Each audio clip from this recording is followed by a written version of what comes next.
Show me. Yeah. You know what? You can tell Baba to chant for you. Let Baba chant for you. Yeah.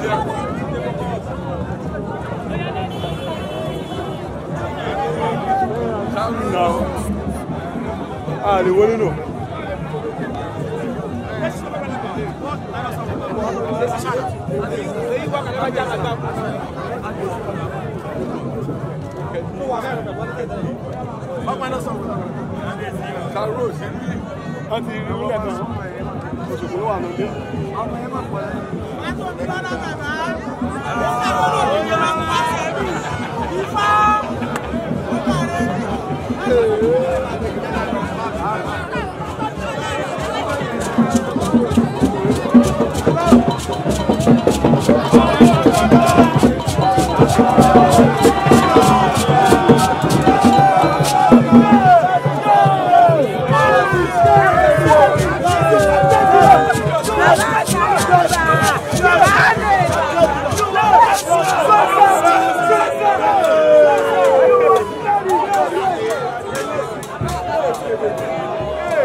Thanks for watching Boa TV.